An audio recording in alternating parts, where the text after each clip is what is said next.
Bonjour, je suis Andréane Poutré, nutritionniste et chef de projet chez Équilibre. Cette présentation s'adresse à toute personne qui œuvre dans un milieu de la petite enfance et qui souhaite améliorer les pratiques éducatives. Alors, que vous soyez gestionnaire, directrice, directeur adjoint, conseillère pédagogique, agent de soutien pédagogique en installation ou dans un bureau coordonnateur, ou toute personne qui est impliquée en petite enfance, je vous remercie de prendre quelques instants pour visionner cette présentation. À des fins pratiques, dans les outils et pour la suite de cette présentation, le terme gestionnaire va être utilisé. Le but de cette présentation, c'est de vous faire découvrir la trousse d'outils pour une image corporelle positive, agissant de la même façon avec les filles et les garçons. Cette trousse va vous aider à outiller votre équipe pour qu'elle adopte des pratiques éducatives qui favorisent le développement d'une image corporelle positive chez les tout-petits. Chacun des éléments de cette trousse vous sera présenté dans quelques instants. Équilibre, c'est un organisme à but non lucratif qui regroupe des professionnels, des intervenants puis des organismes des secteurs de la santé, de l'éducation et du milieu communautaire et aussi des membres de la population.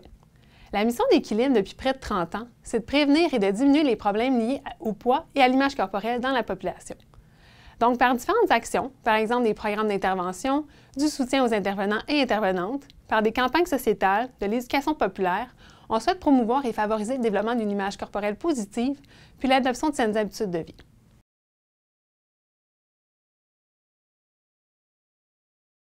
Avant d'aller plus loin, on va prendre le temps de comprendre c'est quoi l'image corporelle puis comment elle se développe à la petite enfance.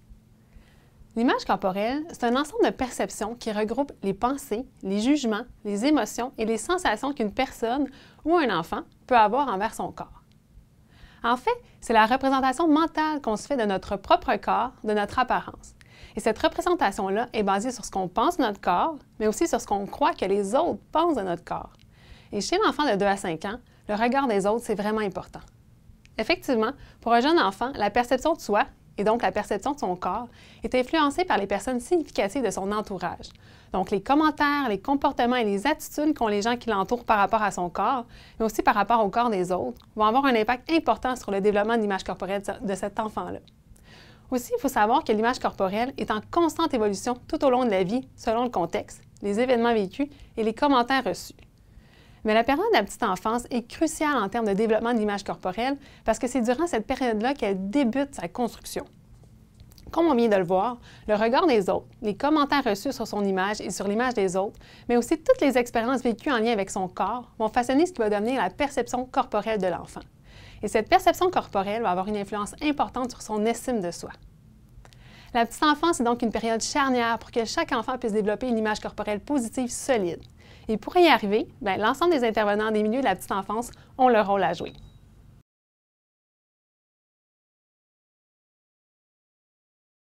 Des études démontrent que l'insatisfaction corporelle peut apparaître dès la petite enfance.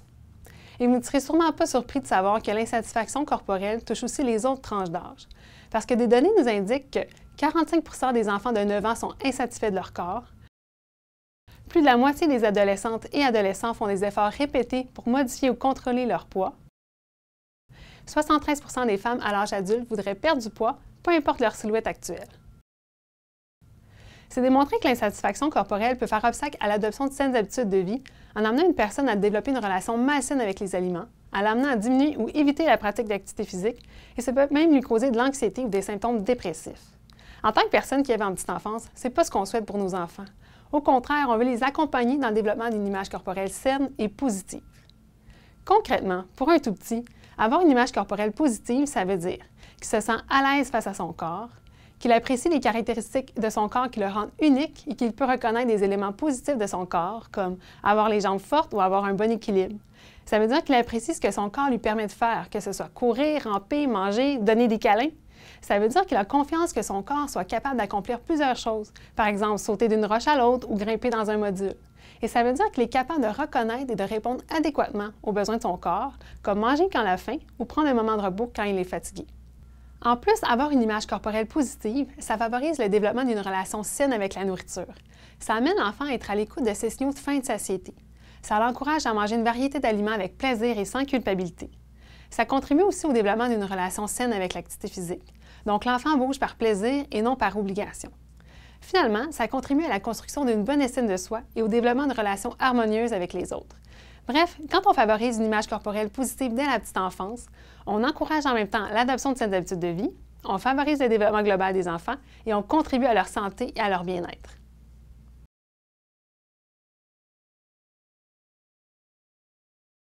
Il y a différents facteurs qui influencent le développement de l'image corporelle à la petite enfance.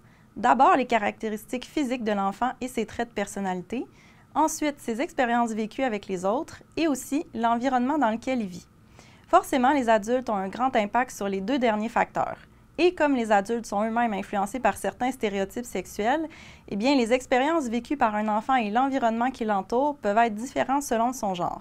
C'est donc dire que les stéréotypes sexuels qu'on transmet, souvent sans même s'en rendre compte, peuvent avoir un impact sur l'image corporelle des enfants. C'est entre autres pour cette raison qu'on dit que l'image corporelle se développe différemment chez les filles et chez les garçons. Mais en fait, qu'est-ce que c'est un stéréotype sexuel? Un stéréotype sexuel, c'est quand on attribue des croyances et des idées toutes faites à l'ensemble des filles ou à l'ensemble des garçons. Les stéréotypes sexuels accentuent les différences entre les sexes. Ils sont réducteurs parce qu'ils imposent des limites à ce qu'une personne, une fille ou un garçon, peut faire, peut penser, ressembler ou aspirer à être. Les stéréotypes sexuels influencent différents aspects de la vie des enfants pour aujourd'hui, mais aussi pour plus tard quand ils seront adultes. Ils ont donc un impact sur les choix qu'ils feront tout au long de leur vie et sur la façon dont ils se perçoivent autant maintenant que dans le futur. Alors, comme on l'a vu, dès la petite enfance, les tout-petits sont influencés par les stéréotypes sexuels.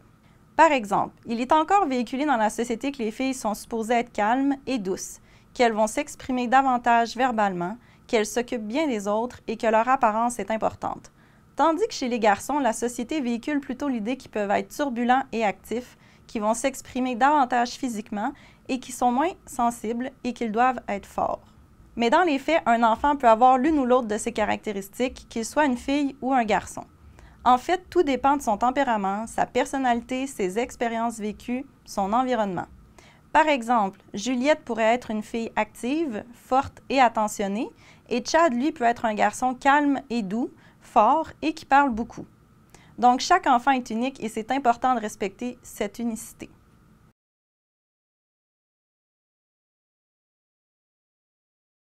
Dans les milieux de la petite enfance, que ce soit dans les services de garde éducatifs à l'enfance, dans les milieux communautaires ou à la maison, il y a différentes situations ou contextes dans lesquels on retrouve des stéréotypes sexuels.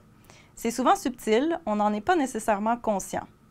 En plus de s'interroger sur nos propres croyances et nos perceptions, c'est aussi important de porter une attention particulière aux interactions que les adultes ont avec les enfants, aux types d'activités qui leur sont proposées et au matériel éducatif qui est mis à leur disposition. Commençons par les interactions que les intervenantes et intervenants ont avec les tout-petits. Dans votre milieu, pensez à comment les enfants sont valorisés. Quel genre de commentaires on leur fait? Est-ce qu'il y a une grande importance qui est accordée à l'apparence? Est-ce que cette importance est encore plus grande pour les filles? Quand on montre aux enfants qu'on accorde beaucoup d'importance à leur apparence, ça peut affecter leur estime de soi. Parce que, comme on l'a dit, à la petite enfance, l'estime de soi se construit surtout en fonction des personnes significatives dans l'entourage. Donc, l'estime de soi des enfants peut alors se construire surtout autour de cet aspect, l'apparence, plutôt que sur d'autres caractéristiques comme leur force, leur personnalité, leur réussite. Et ça peut être problématique parce que ça peut rendre l'enfant plus fragile face aux défis, aux difficultés et aux commentaires négatifs qu'il va rencontrer dans sa vie.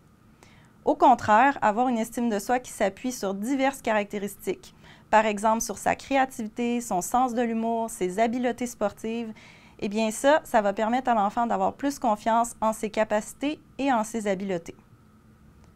Maintenant, pensez aux activités qui sont proposées aux enfants dans votre milieu. Est-ce que la croyance que les garçons ont plus besoin de bouger que les filles est présente? Parce que cette croyance peut nous amener à agir différemment auprès des enfants. Par exemple, est-ce que les intervenantes et intervenants ont tendance à proposer des activités plus calmes aux filles, à tolérer plus difficilement leur prise de risque? Est-ce qu'ils ont tendance à valoriser davantage les aptitudes physiques des garçons? Ou encore à présumer que tous les garçons sont intéressés par les jeux actifs. Mais vous savez, les filles ont autant besoin de bouger que les garçons. Parce que le fait de vivre des expériences positives et diversifiées grâce aux jeux actifs, ça contribue grandement à leur développement global et au développement d'une image corporelle positive. Donc, en n'offrant pas les mêmes opportunités de bouger aux filles, par exemple en leur proposant moins souvent de prendre part à ce type d'activité, on contribue à maintenir, voire même à augmenter les inégalités entre les sexes. Puis, qu'est-ce que ça peut avoir comme conséquence de ne pas donner l'occasion à une petite fille de frapper dans un ballon, de sauter dans les flaques d'eau, de ramper sur le gazon? Eh bien, en fait, ça peut être plus difficile pour elle en grandissant d'avoir confiance en ce que son corps est capable de faire parce qu'elle ne l'aura tout simplement pas appris. Elle risque d'être moins portée à faire des activités physiques et donc à ne pas bénéficier de tous les bienfaits que ça peut lui procurer, autant sur sa santé physique que mentale. Elle risque aussi de valoriser davantage son corps pour ce qu'il a l'air plutôt que pour ce qu'il est capable d'accomplir. Finalement, pensez à la façon dont les filles et les garçons sont représentés dans votre matériel éducatif. Est-ce que leurs corps sont stéréotypés? Par exemple, est-ce que les personnages féminins ont souvent la taille fine, des longs cils, des grands yeux? Est-ce que les personnages masculins sont grands, musclés? Et quel rôle ils occupent? Est-ce qu'ils sont dans des rôles plutôt passifs, où l'apparence est importante pour les filles, et dans des rôles où la force physique est mise de l'avant pour les garçons? Malheureusement, les livres et les jouets peuvent contribuer à renforcer des stéréotypes sexuels et donc des inégalités. Un enfant qui est souvent exposé à ce type de modèle unique et irréaliste, il risque de vouloir y ressembler. C'est normal. Il peut aussi vouloir adopter certaines caractéristiques stéréotypées selon son sexe. Donc, en plus de contribuer à le rendre insatisfait de son corps, tout ça peut nuire à son estime de soi et au développement optimal de sa personnalité. Les milieux de la petite enfance ont donc un rôle de premier plan à jouer pour favoriser des pratiques éducatives qui sont égalitaires entre les filles et les garçons.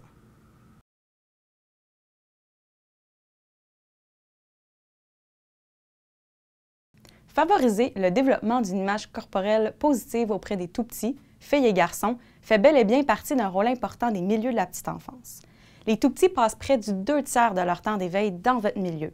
L'impact que vous avez sur leur développement est donc très précieux. D'abord, comme on vient de le voir, les pratiques éducatives qui soutiennent le développement d'une image corporelle positive touchent entre autres l'interaction entre le personnel et les enfants, les expériences, les jeux, les activités que les enfants y vivent et le matériel qui leur est offert. Ces dernières font d'ailleurs partie des dimensions de la qualité éducative en petite enfance qui sont détaillées entre autres dans le programme éducatif du ministère de la Famille « Accueillir la petite enfance ». Votre milieu devrait donc y porter une grande attention. Deux assises importantes de l'éducation à la petite enfance sont l'unicité de chaque enfant et un environnement exempt de stéréotypes sexuels. Deux éléments qui contribuent au développement de l'image corporelle. Ils sont d'ailleurs bien abordés dans le programme éducatif Accueillir la petite enfance et aussi dans le cadre de référence sur les saines habitudes de vie Gazelle et Potiron. Chaque enfant est unique, vous le savez, c'est un principe de base du programme éducatif Accueillir la petite enfance. Dans votre milieu, les interactions quotidiennes devraient donc refléter ce principe que chaque enfant est unique et donc peu importe leur genre. Ça veut dire qu'on se doit de chercher à comprendre la réalité de chacun des enfants du groupe en respectant ses différences, ses particularités individuelles et familiales. Et ça veut aussi dire de faire preuve d'un intérêt authentique pour sa personne, son milieu de vie, ses goûts. Puis, dans le cas qui nous intéresse particulièrement aujourd'hui, ça veut dire interagir avec elle, avec lui, sans égard aux stéréotypes attribués à son genre, à son apparence, à son origine culturelle, et même à déconstruire ces stéréotypes quand ils sont évoqués dans le groupe d'enfants. Chaque enfant est unique est aussi un principe de base qui est bien présent dans le programme éducatif « Je grandis en halte garderie » qui est élaboré par l'Association des haltes garderies communautaires du Québec. Côté environnement physique, c'est important que le matériel de jeu éveille l'intérêt des filles autant que celui des garçons pour ne pas qu'il véhicule des stéréotypes sexuels. C'est donc dire que le matériel devrait éveiller l'intérêt de tous les enfants sans égard à leur genre. Donc, en évitant que les jouets soient associés à un sexe en particulier, on s'assure que les enfants sont respectés dans leur unicité. D'ailleurs, l'outil « Les livres et les jouets ont-ils un sexe » peut vous soutenir dans cette démarche. Du côté de Gazelle et Potiron, aussi, on mentionne que les milieux de la petite enfance devraient privilégier des activités qui favorisent l'égalité entre les sexes et qui sont dépourvues de stéréotypes sexuels. On y rappelle aussi que les adultes sont des modèles importants pour les enfants. Il est recommandé d'une part d'éviter tout commentaire sur le poids, sur l'apparence, et d'autre part de permettre à chaque enfant d'être à l'écoute de ses signaux de faim et de satiété. En bref, avec les assises que l'on vient de parcourir dans Accueillir la petite enfance, Je grandis en halte garderie et Gazelle et Potiron, il est clair que comme leader de votre milieu, vous avez un rôle clé à jouer pour soutenir la qualité éducative qui aura un impact positif sur le développement de l'image corporelle des tout-petits, peu importe leur genre. Pour vous aider à soutenir votre équipe dans la mise en application de ces pratiques éducatives, sachez que les outils gratuits et élaborés à partir des données les plus à jour sont disponibles pour vous. Le document d'inscription de la trousse vous permet de bien comprendre tous les outils qui ont été développés dans le cadre de ce projet-là, quels sont leurs objectifs et comment se les procurer. D'abord, pour les outils destinés au personnel éducateur, 3 thématiques sont abordées. Une estime de soi diversifiée, le jeu actif pour tous et des modèles variés. La thématique Une estime de soi diversifiée aborde les interactions entre les intervenants et les enfants. Dans ce thème-là, on fait ressortir l'idée que les adultes qui interagissent avec les tout-petits devraient les valoriser pour ce qu'ils sont, leur personnalité, leurs forces, leur réussite et accorder moins d'importance à leur apparence, dans le but que les enfants s'apprécient comme ils sont, qu'ils aient une bonne estime de soi, qu'ils aient plus confiance en eux et qu'ils réalisent qu'ils ont de la valeur. Ensuite, dans la thématique Le jeu actif pour tous, il est question de l'importance du jeu actif autant chez les filles que chez les garçons. Ici, l'idée, c'est d'inciter les intervenants à proposer les mêmes occasions de bouger à tous les enfants, peu importe leur sexe, pour que les tout-petits apprécient ce que leur corps leur permet de faire, qu'ils répondent correctement aux besoins de leur corps, qu'ils aient confiance en leur corps et en ses capacités, et qu'ils apprécient les caractéristiques uniques de leur corps. Finalement, la thématique des modèles variés propose des pistes pour offrir aux enfants du matériel éducatif qui représente les filles et les garçons de manière réaliste, diversifiée et non stéréotypée. Parce qu'on veut que les enfants se reconnaissent dans les images qu'ils voient, qu'ils soient plus ouverts à la diversité, qu'ils se sentent à l'aise face à leur corps et qu'ils accordent moins d'importance à l'apparence. Pour aborder chacune de ces 3 thématiques avec votre équipe, 4 outils différents vous sont proposés. Premièrement, une courte capsule vidéo d'environ 2 minutes expose la thématique et propose quelques bonnes pratiques à adopter. Ensuite, il y a une fiche réflexive. Le but, c'est d'amener l'intervenant à se questionner sur ses croyances et sur ses pratiques actuelles. Dans cette fiche, on l'invite à se choisir des objectifs et on vous encourage comme milieu à réfléchir ensemble à ce que vous souhaitez mettre en place. On vous propose aussi une fiche théorique qui présente de façon concise les éléments clés liés à cette thématique et aussi quelques pistes d'action. Finalement, il y a un exemple d'activité qui vous démontre comment intégrer les bonnes pratiques éducatives. Dans cette fiche-là, on retrouve aussi des trucs pour appliquer ces principes au quotidien. Des outils ont également été élaborés pour les parents qui fréquentent vos milieux. Un mémo à leur intention a été conçu pour les informer de la démarche entreprise par votre milieu concernant la thématique des stéréotypes sexuels et de l'image corporelle. 3 articles de blog ont aussi été rédigés. Ces articles ont comme objectif de sensibiliser les parents à cette thématique et leur fournir des trucs concrets pour mettre en application de bonnes pratiques à la maison. Ils sont disponibles dans le blog Mon équilibre. Vous pourrez en faire la promotion, par exemple, sur vos réseaux sociaux. Ils sont aussi disponibles dans votre trousse d'outils, donc vous pourrez les remettre aux parents des enfants qui fréquentent vos milieux. Finalement, dans votre trousse, il y a aussi une affiche qui montre de façon imagée et accrocheuse les pratiques éducatives adoptées par votre milieu pour favoriser le développement d'une image corporelle positive. Vous pourrez donc l'imprimer et l'afficher à quelques endroits stratégiques dans votre milieu pour rappeler à l'ensemble du personnel l'importance d'agir de la même façon avec les filles et les garçons, et aussi, j'espère, pour sensibiliser les parents qui fréquentent votre milieu à cette thématique. 2 formats d'affiches vous sont proposés pour mieux répondre à vos besoins.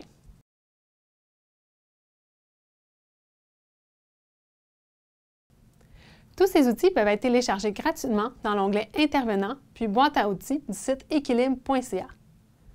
Si après avoir pris connaissance de l'ensemble des outils de la trousse, vous jugez qu'il serait pertinent pour votre personnel éducateur d'approfondir leurs connaissances sur le développement de l'image corporelle à la petite enfance, je vous invite à vous inscrire à la formation « Favoriser une image corporelle positive à la petite enfance ». C'est une formation de 6 heures qui peut être offerte dans votre milieu et qui est animée par une professionnelle de notre organisme. Tous les détails se trouvent dans la section « Formation en salle » de notre site Web.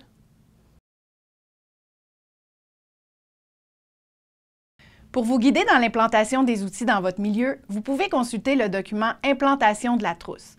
Il propose des pistes concrètes pour que les outils soient plus facilement utilisés dans votre milieu et qu'ultimement, les pratiques éducatives soient améliorées. Vous êtes nos meilleurs porte-parole. Alors voici comment vous pouvez nous aider à vous aider. Il convient d'abord de vous-même prendre connaissance des outils et de prendre le temps de vous questionner sur vos propres croyances et perceptions. Par exemple, avez-vous réagi à certains messages ou à certaines idées dans ce que vous avez consulté? Si oui, à quoi avez-vous réagi? Quelle importance souhaitez-vous accorder au développement d'une image corporelle positive chez les enfants qui fréquentent votre milieu? Réfléchissez également à comment se situe votre personnel éducateur par rapport à cette thématique. Comme vous le savez, ils ne partagent pas nécessairement les mêmes croyances ou les mêmes préjugés. Pour certaines personnes, le défi sera très grand, parce que les messages présentés dans les vidéos et les fiches peuvent venir en opposition avec leurs croyances. Pour d'autres, c'est peut-être déjà des concepts acquis. Demandez-vous, est-ce qu'habituellement les membres de votre équipe sont ouverts à changer et à améliorer leurs pratiques?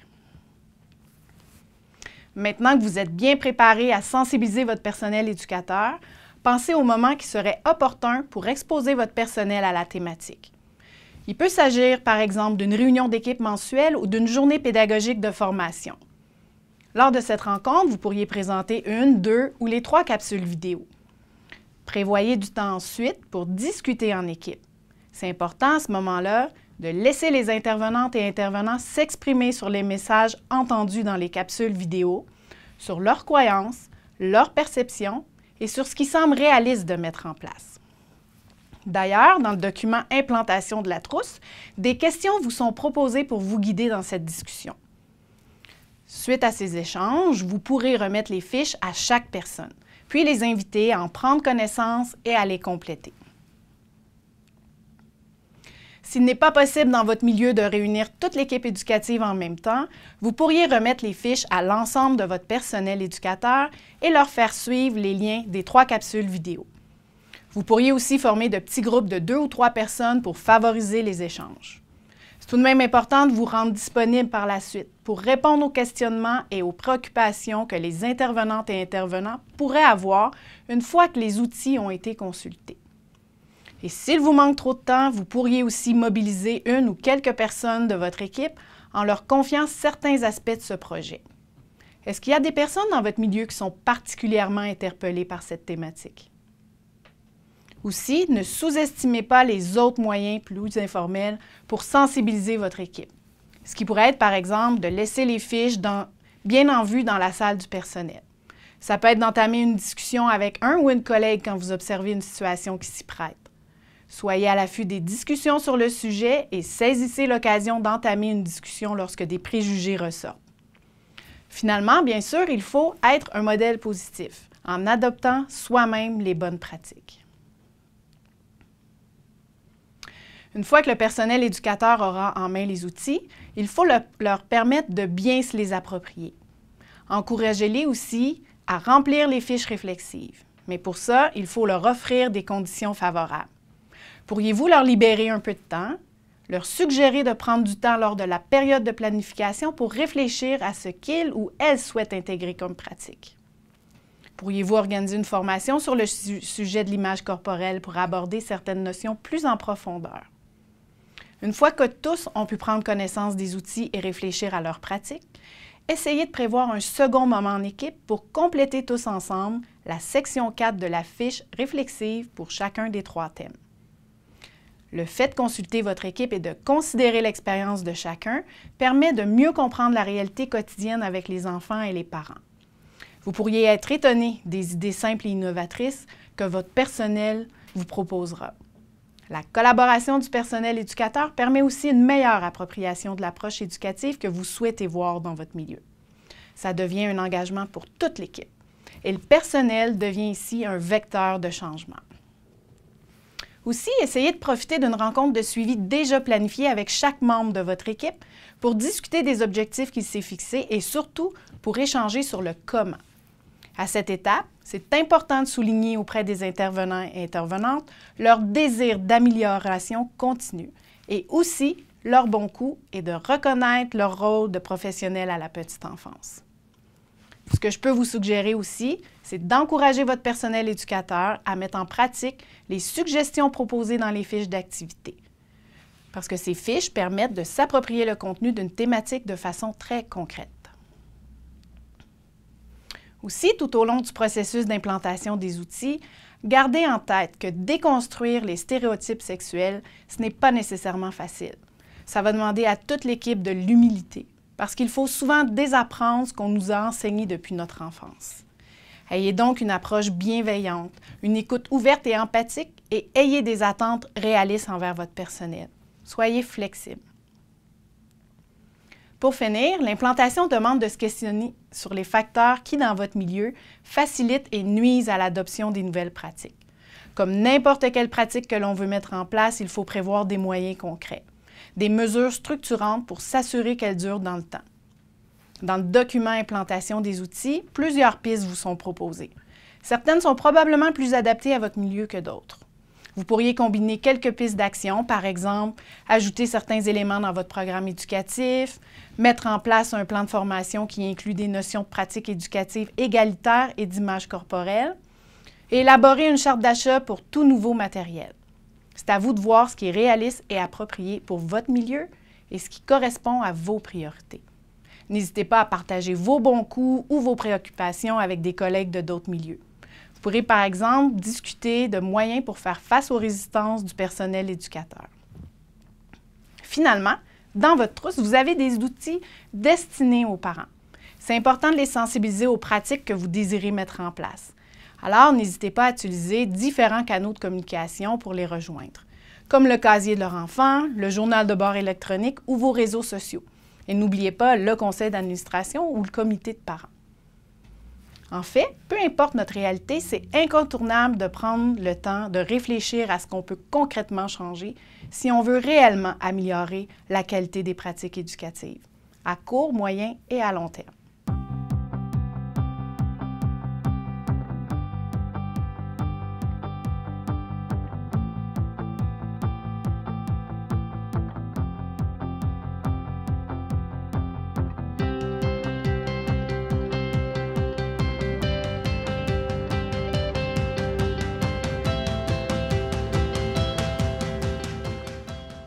Des représentants de différents organismes ont été consultés tout au long du processus de développement pour s'assurer que les outils répondaient aux besoins et à la réalité des milieux de la petite enfance.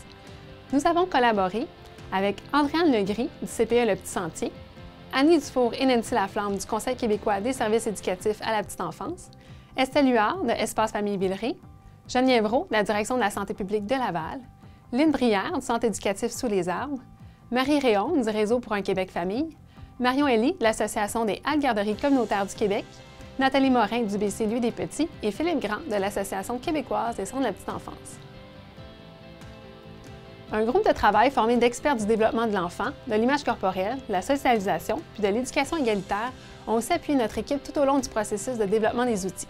Je remercie donc Annie Aimé, chercheuse au département de psychoéducation et de psychologie à l'Université du Québec en Outaouais, Justine Pronovo, conseillère en pédagogie à l'Association québécoise des CPE, Marie-Michelle Ricard, psychoéducatrice et psychothérapeute à la clinique Imavie, et Tania Saint-Laurent-Boucher, sexologue spécialisée en éducation à la sexualité auprès des enfants et adolescents.